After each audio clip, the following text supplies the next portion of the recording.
नमो भगवते वासुदेवाय। द्वितीयस्कन्धः अथ अष्टमोऽध्यायः। राजोवाच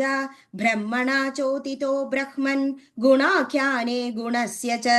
यस्मै यस्मै यथा प्राह नारदो देवदर्शनः एतद्वेदितुमिच्छामि तत्त्वं वेदविदाम्बर हरेर्भूतवीर्यस्य कथालोकसुमङ्गलाः कथयस्व महाभाग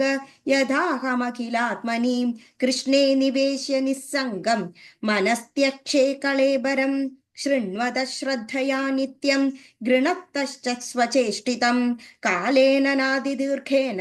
भगवान् विशदे हृदि प्रविष्टकर्णरन्ध्रेण स्वानाभावसरोरुहं धुनोदीशमलं कृष्णः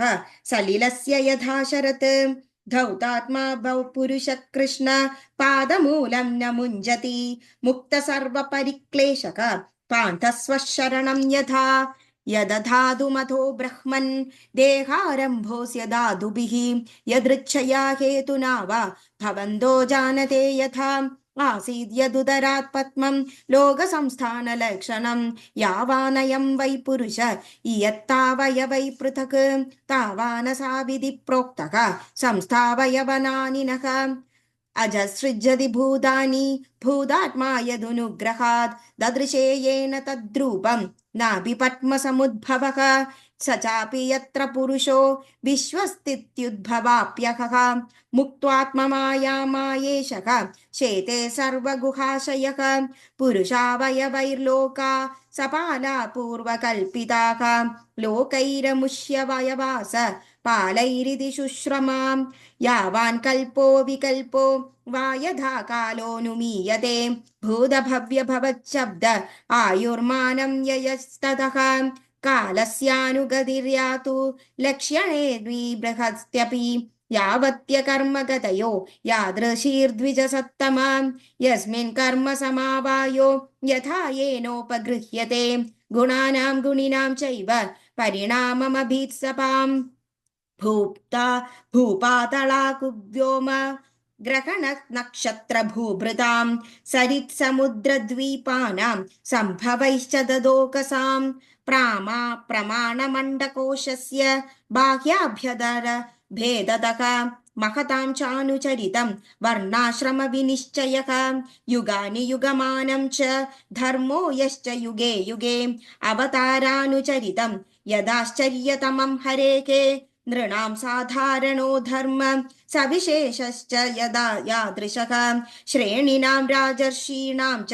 धर्मकृच्छ्रेषु जीवतां तत्त्वानां परिसङ्ख्यानं लक्षणं हेतुलक्षणं पुरुषाराधनविधिरोग्य स्याध्यात्मिकस्य च योगेश्वरैश्वर्यगतिर्लिङ्ग भङ्गस्तु योगिनां वेदोपवेदधर्माणाम् इतिहासपुराणयोः सम्प्लवः सर्वभूतानां विक्रमप्रतिसङ्क्रमः इष्टापूर्तस्य काम्यानां त्रिवर्गस्य च यो विधिः यश्चानुशायिनं स्वर्गः पाखण्डस्य च सम्भवः आत्मनो बन्धमोक्षौ च व्यवस्थानं स्वरूपतः यथात्मतन्त्रो भगवान् विक्रीडत्यात्ममायया विसृज्य वा यथा मायाम् उधास्ते साक्षिवद्विभुः सर्वमेतच्च भगवन् पृच्छते मेनुपूर्वशः तत्त्वतोऽहस्युदाहर्तुं प्रपन्नाय महामुने अत्र प्रमाणं हि भगवान् परमेष्टि यथात्मबुः परेर्चेकानुतिष्ठन्ति पूर्वेषां पूर्वजैकृतं न मे सबपरायन्ति ब्रह्मन्नशनादमि विवदोच्युतपीयूषम् अन्यत्र कुपिताद्दिजात् सूत उवाच स उपामन्त्रिदो कथायामिति सप्तपेः ब्रह्मरातो वृषं प्रीतो विष्णुरातेन संसदि प्राकभागवतं नाम पुराणं ब्रह्म संहितं ब्रह्मणे भगवत् प्रोक्तं ब्रह्मकल्प उपागते यद्यत् परीक्षितृषभः पाण्डुनामानुपृच्छति आनुपूर्वेण तत्सर्वम् आख्यातुमुपचक्रमे इति श्रीमद्भागवते महापुराणे पारमहंस्यां संहितायां द्वितीयस्कन्धे प्रश्न विधिर्नामाष्टमोऽध्यायः। സർവത്ര ഗോവിന്ദനാമ സങ്കീർത്തനം ഗോവിന്ദ ഗോവിന്ദ നാരായണ അഖില ഗുരോ ഭഗവൻ നമസ്തേ.